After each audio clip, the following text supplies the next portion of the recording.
Morning students. आज हम अपना last chapter of the term that is adaptations in living organism start करेंगे। Now as the name suggest हम adaptations क्या होता है वो समझेंगे। लिविंग ऑर्गेनिजम्स क्या होते हैं? Plants, animals, humans. So we'll study about their adaptations. Now adaptation होता क्या है? एज पर जोग्राफिकल एंड वेदर कंडीशंस, मतलब कोई प्लांट या animal, humans are also a part of animal only category. तो कोई प्लांट या एनिमल कहाँ प्रेजेंट है, मतलब उसकी जोग्राफिकल लोकेशन या फिर वेदर कंडीशंस की ठंडी है कि गर्मी है या पानी के पास है, as per weather conditions and geographical conditions. जैसे हम अपने आप को चेंज करते हैं, जैसे हमारी बॉडी अपने आप को चेंज करती है, उसको बोलते हैं अडेप्टेशन। फॉर एग्जाम्पल आपने नोटिस किया होगा कि कुछ एनिमल्स जो कि बहुत ठंडी जगह में रहते हैं, उनका जो फर होता है, फॉर एग्जांपल अ याक, बहुत ज़्यादा थिक फर होता है। क्यों? ताकि वो ठंडी जगहों की ठंड से बच पाए। सिमिलरली कैमल का फर अगर आप एक याक के फर से कंपेयर करोगे तो वो बहुत कम होता है, बहुत ज़्यादा इतने ज़्यादा हेयर नहीं होते हैं उसके। वाई? क्योंकि कैमल्स यूजुअली डेजर्ट में होते हैं और वहाँ बहुत ज़्यादा गर्मी हो जाती है। तो इन्होंने ओवर द इयर्स इन एनिमल्स की बॉडी ऐसे अलग कैरेक्टरिस्टिक्स डेवलप हुए हैं ताकि ये weather conditions and geographical conditions में अपने आप को एडजस्ट यानी कि अडेप्ट कर पाएँ। So that is called as adaptations. ये अलग अलग बॉडी कवरिंग, जैसे कि हमने फर की बात की, या फिर ईटिंग हैबिट्स, क्या आसपास खाने को है एनिमल्स वही खा पाएंगे ना, तो ईटिंग हैबिट्स भी उसी पे डिपेंड करती है। And different parts for moving, for example हम डक का अगर एग्जांपल लेते हैं तो a duck has webbed feet, ऐसे उसके पैर होते हैं। क्यों होते हैं? ताकि ये स्विम करने में आसानी मिले।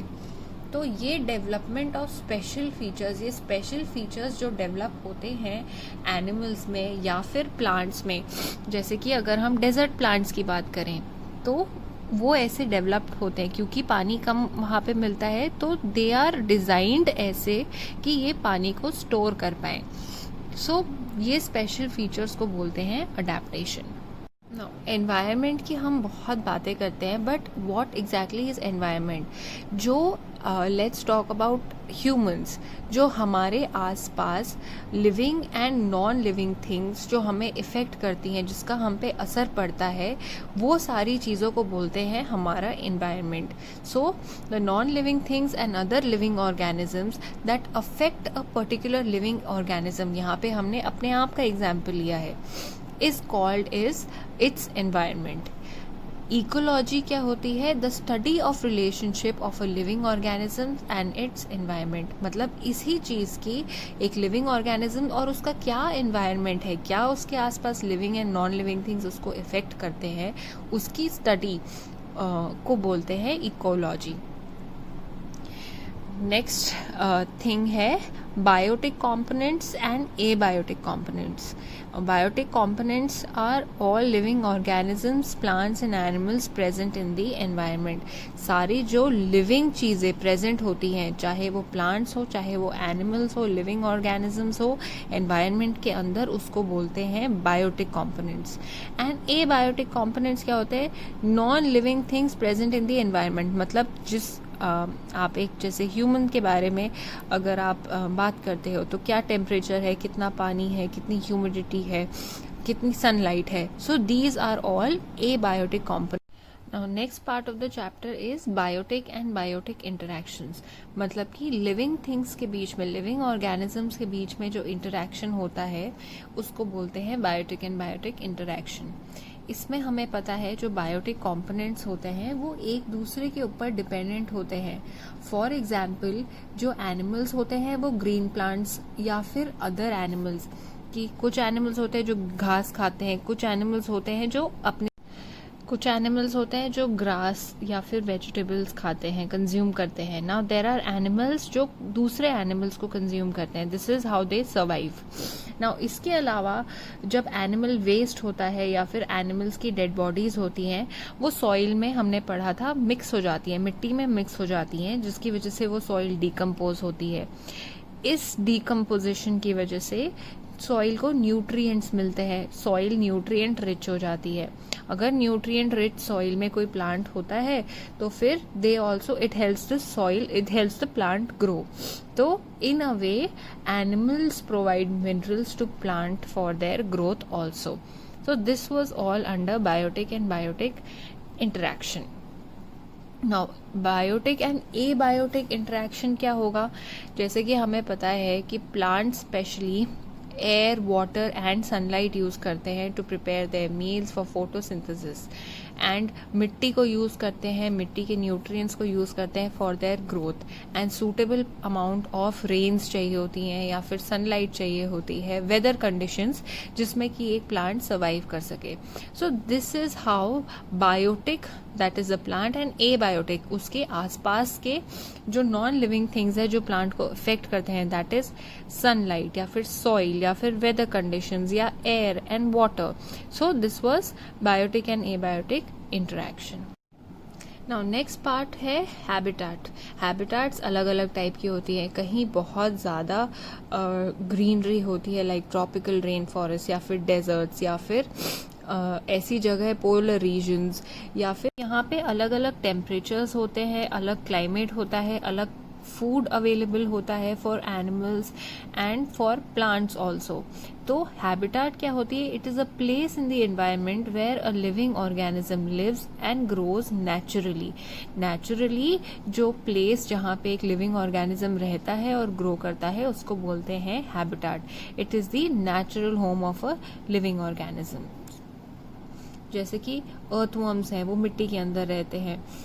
लायंस हैं, they stay in a forest. Polar bears हो गए, they stay in polar regions जहाँ बहुत ज़्यादा आइस होती है, बहुत लो टेम्परेचर्स होते हैं.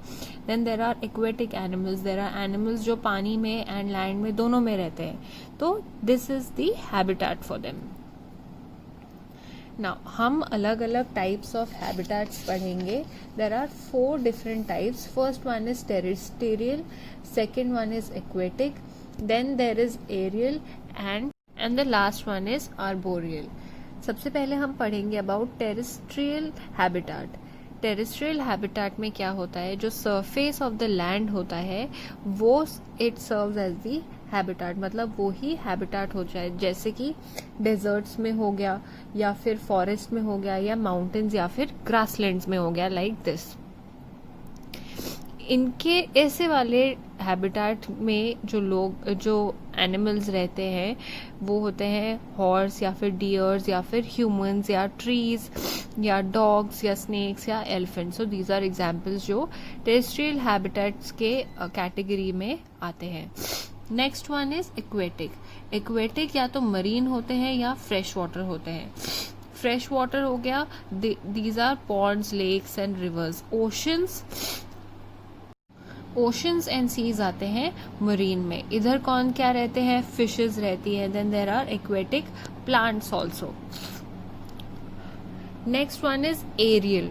एरियल में बर्ड्स होती हैं. दीज आर दी ऑर्गेनिजम्स जो बहुत ज़्यादा टाइम स्पेंड करे सस्पेंडेड इन दी एयर, मतलब ऐसे हवा में जो उड़ते हैं.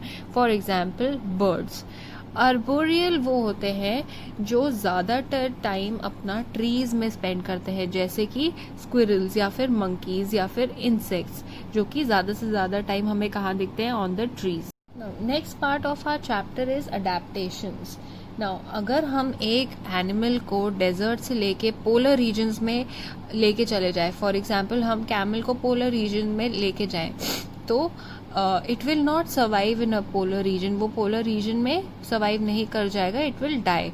क्यों? क्योंकि उसकी बॉडी डिजाइंड नहीं है ऐसे कि वो पोलर रीजन्स के साथ अडेप्ट हो पाए. नाउ सिमिलरली अगर हम एक पोलर बेयर को डेजर्ट में ले जाए, that will also not be able to survive there, because उसकी बॉडी ऐसे डिजाइन नहीं है, अडेप्टेशंस उसमें नहीं हुए हैं. तो सच स्पेशल फीचर्स जिसकी वजह से an organism is able to adjust and adopt to its surroundings are called adaptive features या फिर अडेप्टेशंस. जैसे कि फॉर अ मंकी हमने देखा it is and comes under arboreal habitat. तो इसको ज़रूरत पड़ती है from tree to tree jump करने की. अगर ट्री टू ट्री जंप करना है, दैट मीन्स जो यहाँ मसल्स हैं या लेग्स में मसल्स हैं, they should be very strong and that is how वो अडेप्ट किया होता है. अगर नहीं होगा तो वो नहीं जंप कर पाएगा. सो ऐसा ही स्पेशल फीचर, अडेप्टिव फीचर इसने लिया है, जिसकी वजह से लेग्स एंड इसके आर्म्स जो होते हैं वो बहुत ज़्यादा स्ट्रांग होते हैं.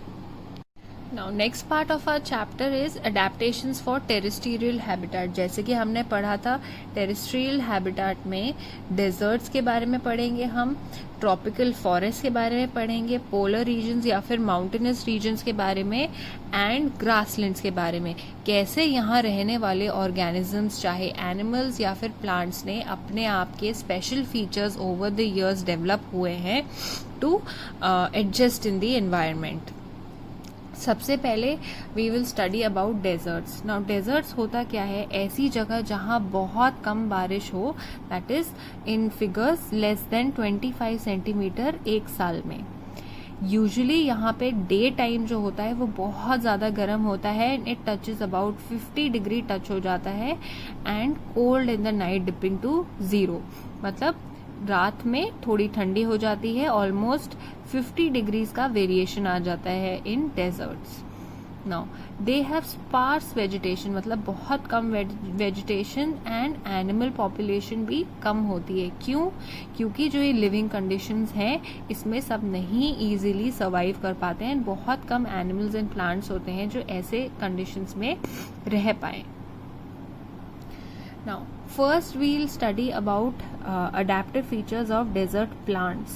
Desert plants जैसे कि कैक्टस हो गया या फिर अकेशिया हो गया, ये कैसे अपने आप को अडेप्ट करते हैं? क्योंकि डेजर्ट में पानी कम होता है तो इनकी रूट्स बहुत नीचे तक जाती है ताकि अंडरग्राउंड वाटर ये ले पाए. Some have leaves in the form of spines so that less water is lost through the stomata. मतलब ट्रांसपिरेशन होता है, मतलब एयर के थ्रू जो लीव से पानी चला जाता है इनटू द एयर, वो कम होने के लिए ये स्पाइन के फॉर्म में प्रेजेंट होती हैं इनकी लीव्स. कुछ प्लांट्स ऐसे होते हैं सक्यूलेंट्स जैसे. ना सक्यूलेंट्स में क्या होता है, इनकी जो स्टेम होती है वो फोटोसिंथेसिस परफॉर्म करती है एंड इनकी स्टेम इज फ्लैशी, मतलब अंदर से इसमें जेल टाइप का होता है. एलोवेरा अगर आपने कभी नोटिस किया होगा, उसके अंदर थोड़ा जेल टाइप का टेक्सचर होता है इफ यू कट इट. तो ये क्यों होता है? बिकॉज ये यूजुअली ऐसी जगह पे होता है जहां पानी कम होता है. तो this is a way of storing water. इसके अलावा these plants are also coated with a waxy coating. इसके ऊपर एक वैक्स जैसा कोट होता है, परत लेयर जैसी होती है, ताकि कम से कम वाटर लॉस हो. तो these were adaptive features of desert plants. Similarly adaptive features of desert animals के बारे में पढ़ेंगे हम, like camels and rats and snakes. ज़्यादातर ये बरोज के अंदर चले जाते हैं डे टाइम में क्योंकि बहुत गर्मी होती है. बरो क्या होता है, ज़मीन के अंदर ये गड्ढा सा खोद लेते हैं और अंदर काफ़ी जगह बना लेते हैं अपने रहने के लिए. डे टाइम में they spend their time there only, क्योंकि बहुत धूप की वजह से गर्मी होने लग जाती है. नाउ हम डिटेल में पढ़ेंगे about adaptive features of camel. इनकी बहुत थिक आईलैशेस होती हैं. डेजर्ट में क्या होता है, there is a lot of sand. Sand अगर हवा चलती है तो वो आंखों में उड़ के लगती है. ताकि ये सैंड इसकी आंखों में ना लगे तो इट हैज लॉन्ग आईलैशेस, जिसकी वजह से वो आंख में ना पड़े.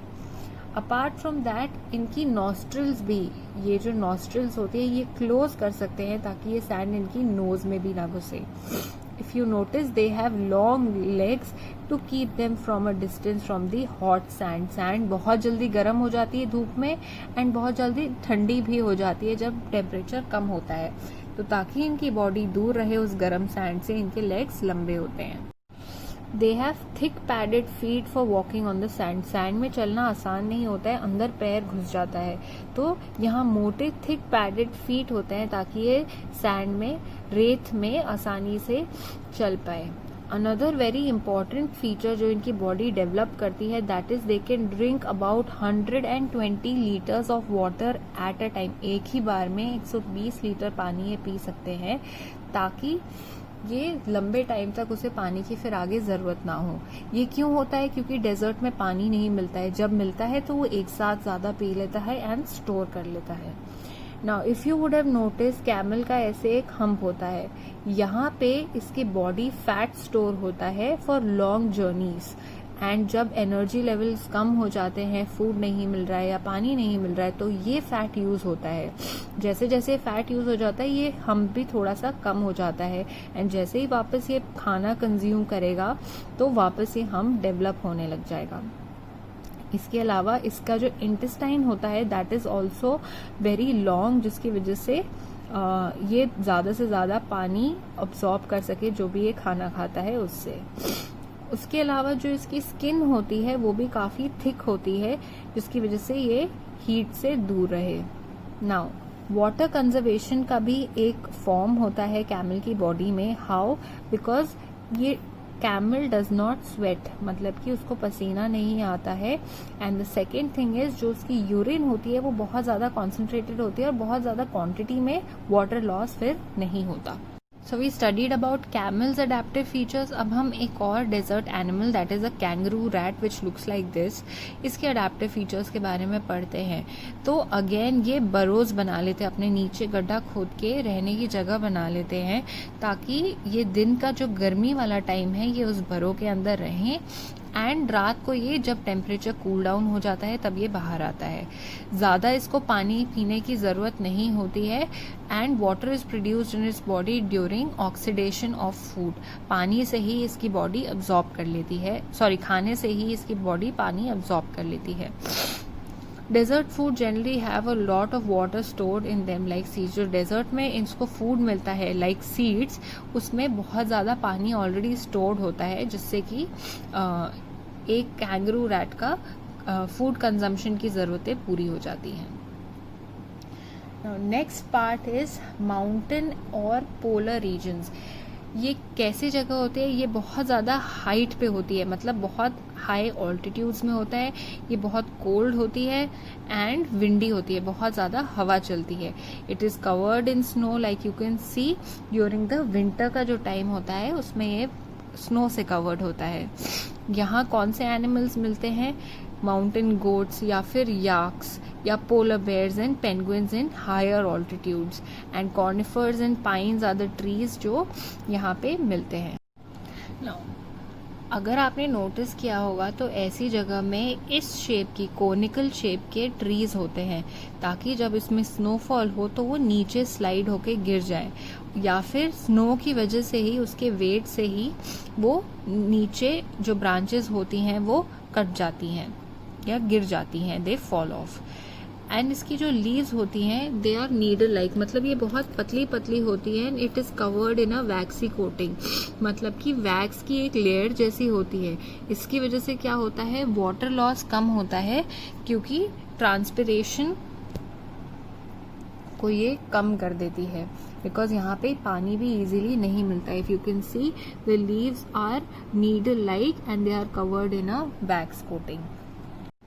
ना पोलर रीजन्स में जो एनिमल्स होते हैं, बहुत ज़्यादा ठंडी जहाँ होती है, हाई ऑल्टीट्यूड होता है, उनके अडेप्टिव फीचर्स क्या होते हैं? हम पहले पढ़ते हैं याक्स के बारे में. If you would have seen, इनका बहुत ज़्यादा थिक फर होता है जो कि इनको गर्माहट देता है. उसके अलावा इनके हॉर्न्स एंड हूव्स जो होते हैं, हॉर्न्स आर दीज, हूव्स जो इनके पैर में होते हैं, तो ये हेल्प करते हैं ताकि ये आइस तोड़ सकें और आइस के नीचे जो प्रेजेंट ग्रास है वो इनके कंजम्पशन के लिए इनको मिल पाए. इसके अलावा if you notice mountain goats, ये एकदम सीधे सीधे पहाड़ भी चढ़ जाते हैं, बिकॉज इनके बहुत ज़्यादा स्ट्रॉन्ग पैर, हूव्स बहुत ज़्यादा स्ट्रॉन्ग होते हैं, जिसकी वजह से ये ऐसे रॉकी टेरेन में भी ईजिली ऊपर चढ़ जाते हैं. Now, talking about polar bears and snow leopards, इनका भी बहुत ज़्यादा थिक फर होता है as compared to other animals present in lower altitudes, ताकि ये कोल्ड के टाइम पे अपने आप को प्रोटेक्ट कर सके। एंड लास्टली पेंगुइन्स जो होते हैं, इनकी जो ये बहुत ज़्यादा हाई ऑल्टीट्यूड्स में मिलते हैं, पोलर रीजन्स में मिलते हैं, माउंटेनस में अभी जो हमने एनिमल्स देखे थे वो माउंटेनस में मिल जाते हैं, but these are for polar regions. इनका ऑयली वाटर प्रूफ फेदर होता है एंड इसके अंदर, इनके स्किन के अंदर भी एक फैट की लेयर होती है जिससे कि इनका बॉडी टेम्परेचर रेगुलेट हो, क्योंकि ये एक्सट्रीमली बहुत ज़्यादा ठंडी जगहों में रहते हैं। सो इन एनिमल्स ने ऐसे ही अडेप्टिव फीचर्स डेवलप करे हैं to cope up with the cold weather conditions. Now we are going to learn about hibernation. अब हाइबरनेशन क्या होता है, जब टेम्परेचर बहुत नीचे चला जाता है और ठंडी हो जाती है तो normal life sustaining activities, day to day activities जो सर्वाइव करने के लिए करनी होती है वो भी नहीं परफॉर्म हो पाती है, बहुत मुश्किल होती है एनिमल्स को। तो एनिमल्स हाइबरनेशन में चले जाते हैं। इस टाइम पे what do they sleep during, इस टाइम वो सो जाते हैं और अपनी एनर्जी सेव करते हैं। एंड विंटर्स के टाइम ये ज़्यादा होता है, अगर वो एनर्जी सेव करें तो उन्हें खाने की भी ज़्यादा कुछ ज़रूरत नहीं पड़ती है। दे इंस्टेड ऑफ ईटिंग, इनकी बॉडी में जो फैट स्टोर्ड होता है वो इन्हें हेल्प करता है to give them energy. Now hibernation of plants कैसे होता है इस टाइम पे, ये rate of transpiration and photosynthesis during winter specially बहुत कम कर देते हैं।